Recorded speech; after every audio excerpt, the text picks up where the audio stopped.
Saludos, os doy la bienvenida a este vuestro canal. Bueno, pues hoy me gustaría compartir un escrito de María Zambrano sobre Aristóteles, el discípulo de Platón.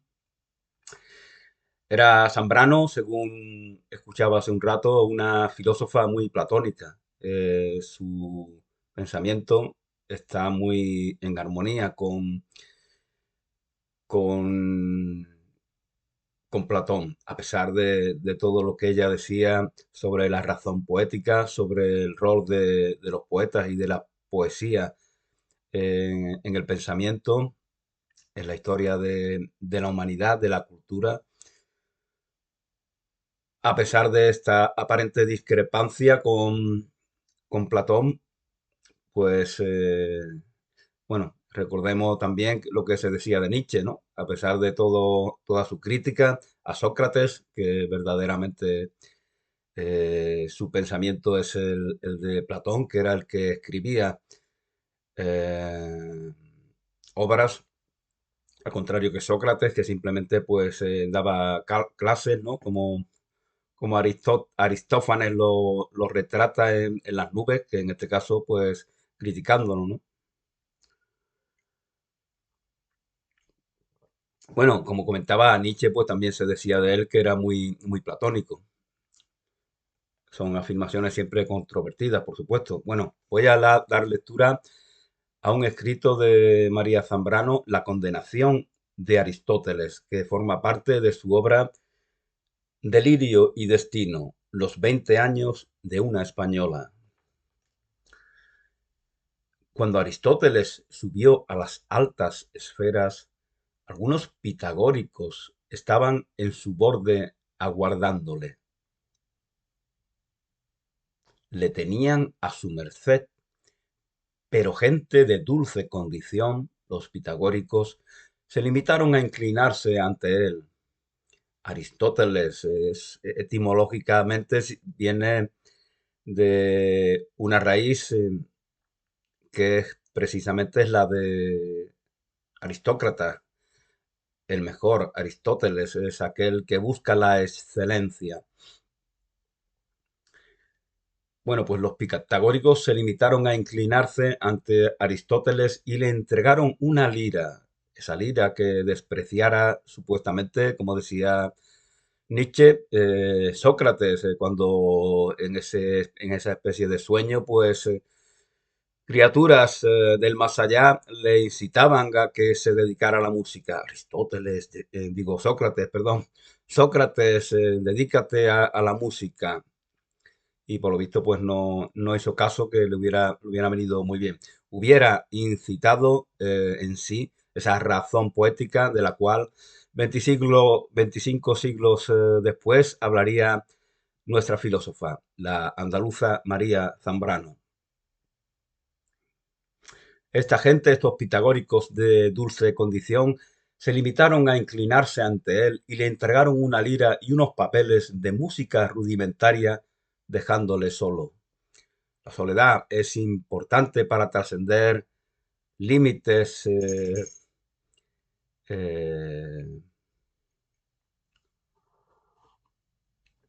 que nos retienen y que corroen el elemento creativo imprescindible en cualquier vida humana. Él se puso enseguida a estudiar y con provecho rápidamente. Aristóteles era una figura genial que comprendía, conocía y tenía una predisposición a aprender de todo tipo de fuentes, pero tenía los dedos endurecidos para tañer, tenía los dedos endurecidos para tañer la lira. Lo dejó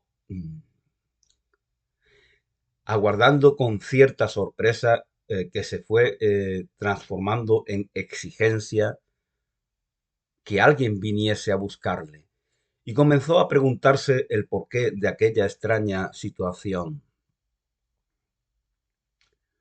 Mas, como la respuesta no llegaba, y por esta vez no podía descubrirla por sí mismo, tenía que aguardar simplemente, o eso creía, se puso otra vez a aplicarse en la lira y en la música, ya que era lo único que podía hacer, la única actividad posible en aquella condición tan extraña. Tenemos a Aristóteles entre la música. La música comienza donde termina la palabra hablada, la comunicación verbal o escrita. Así decía Hoffman, el músico y también escritor eh, alemán, del cual hablaba, por ejemplo, en los vídeos que hice sobre el doctor Faustus de Thomas Mann. La música comienza donde la palabra concluye. Por eso ensalzaba tanto Oswald Spengler la música instrumental, que ya trasciende el canto, que buscaba nuevos caminos, nuevos desafíos, un nuevo lenguaje para el alma que tiene esa necesidad de forjar nuevas creaciones, nuevos lazos de amor con sus semejantes. Pues la palabra es amor. El principio fue el verbo. La comunicación se corrompe, creo que también lo decía Oswald Spengler, cuando aparece la mentira.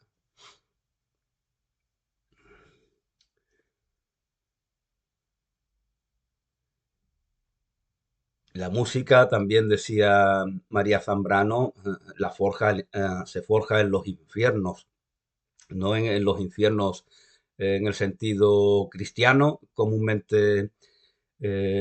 comúnmente lo concibe la Iglesia Católica, por ejemplo, sino en los infiernos del alma, ¿no? En esa sombra interior, en esas cloacas donde hay fantasmas tenebrosos, pero también encantadores duendes que esperan ser descubiertos para que se le permita que, que lleven a cabo el aporte que puedan hacer. Y están en nosotros, están en el universo de cada persona. Un individuo es un inmenso universo, tan grande como este infinito que nos rodea. Eso es un individuo que no puede dividirse de todo aquello de lo cual es partícipe. Yo soy yo y mis circunstancias, eso es ser un individuo, y si no las salvo a ellas, no me salvo a mí. Eso decía el maestro de María Zambrano, Ortega y Gasset. Y se entusiasmó. Aristóteles se fue entusiasmando sin darse cuenta. Esperemos que tenga mejor resultado que el que presuntamente tuvo Sócrates, que quiso ignorar a la musa. De musa viene música, además de la inspiración poética. Y se fue entusiasmando sin darse cuenta hasta quedar absorto. Pero aún nadie venía y de vez en vez se sobresaltaba preguntándose qué se oculta en esta situación, qué se oculta, decía Aristóteles, en esta situación. Y así pasaba del entusiasmo al sobresalto, de donde nace la pregunta, pasando por la calmada metódica que examina los acontecimientos. Aún se acordaba bien y sabía atravesar, ir y venir en este viaje como nadie, como ningún otro de la tierra, pero nada surgía y con nadie se encontraba. La clave de todo era la sentencia de uno de los llamados pitagóricos, uno de los más rezagados. Había pasado tanto tiempo, además, tanto tiempo se supone desde la presencia y la enseñanza de Pitágoras. Además de que el tiempo en las altas esferas rueda de otro modo. Pitágoras también relacionaba todas esas altas esferas, toda esa danza de las constelaciones con la música. La música es el lenguaje del infinito, por expresarlo de forma poética. Así entiendo yo que pensaba Pitágoras. El tiempo en las altas esferas, dice María Zambrano, rueda de otro modo. Decía así el dicho: la música es la aritmética inconsciente de los números del alma. La música es la aritmética inconsciente de los números del alma. A los poemas, a los versos, se le llama también números en nuestra lengua castellana. Entonces ya tenemos esta aritmética, esta ciencia exacta, que además de ser tal cosa, es poesía, tal como nos la está presentando eh, María Zambrano. La música es, porque poesía es música, música que se ha convertido en palabra, eh, que de manera plástica podemos ver impresa en un texto, pues las voces de los grandes recitadores y recitadores, pues, y recitadoras, pues podemos saborear. eh,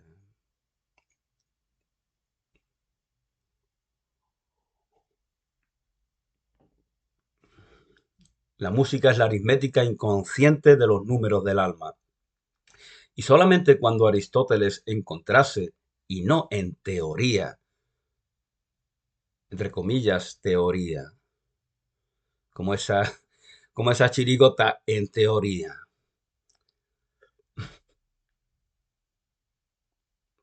que justamente me refiero al concurso de agrupaciones del carnaval de aquí de Cádiz, ¿no? Había una chirigota que representaba a este famoso científico, cuyo nombre ahora no recuerdo, y de ahí lo de una chirigota en teoría.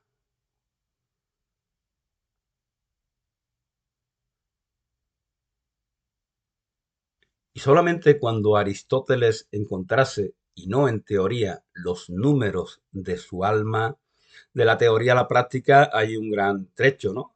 ¿Quién no ha visto alguna vez estos grandes tecnócratas que en el ámbito de la educación son fantásticos pedagogos, pero por ejemplo, en el taller, me refiero ya a lo que a la formación profesional, a la enseñanza de la mecánica, del metal, donde hay esas máquinas, esos tornos, esas fresadoras.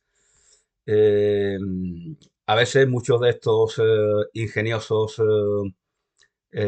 pedagogos son inútiles dentro del taller.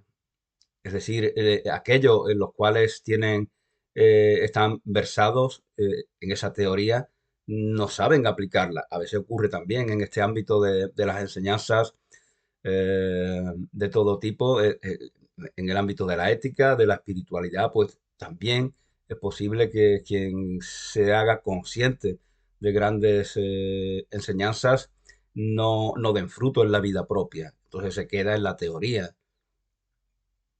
La teoría no da fruto de por sí.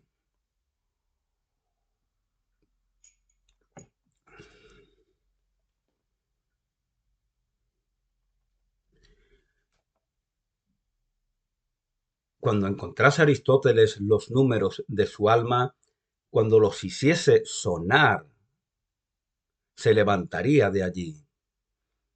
Nadie guardaba puertas que no había. Nadie tenía que venir a buscarle.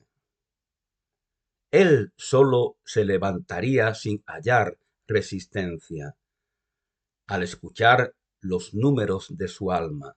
Eso es como los amantes de la marcha, por ejemplo, muchos negros, ¿no? Escuchan la música y enseguida saltan a bailar. Pues Aristóteles debería de hacer lo mismo cuando sintiera esa música emanando desde su interior. Él solo se levantaría sin hallar resistencia al escuchar los números de su alma en las cuerdas de la lira, cuando sintiera sonar esos números. Y así fue. Mas antes hubo de pasar por muchas cosas en su alma. Hubo de padecer el entendimiento a gente sentado, el entendimiento a gente sentado, padecer la vida no vivida y la vivida a medias. Hubo de apurar el amor, la angustia hasta la locura y el delirio. Hubo de delirar en su infierno, pues la escala musical lo prescribe, día, pa, son. Hay que pasar por todo. Por lo visto, eso es lo que significa diapasón. Hay que pasar por todo. Si queremos, si tenemos alguna duda, pues podemos coger el diccionario etimológico Neguri y ver si eso es tal como nos dice María Zambrano. Diapasón. Diapasón, instrumento que sirve de regulador de voces y instrumentos musicales. Viene del griego día a través, pasón de todas las cuerdas o notas. Diapasón a través de todo. Es por eso hay que pasar para que los números del alma nos inciten a abrazar una nueva realidad o abrazar la realidad presente de manera distinta. Antes hubo de pasar por muchas cosas en su alma, hubo de padecer el entendimiento a gente sentado, padecer la vida no vivida y la vivida a medias, hubo de apurar el amor, la angustia, hasta la locura y el delirio, hubo de delirar en su infierno, pues la escala musical lo prescribe, diapasón, hay que pasar por todo, hay que pasar por los infiernos de la vida para llegar a escuchar la propia alma, los infiernos de la vida, las sombras junguianas que siempre están eh, en el fondo de nuestras almas.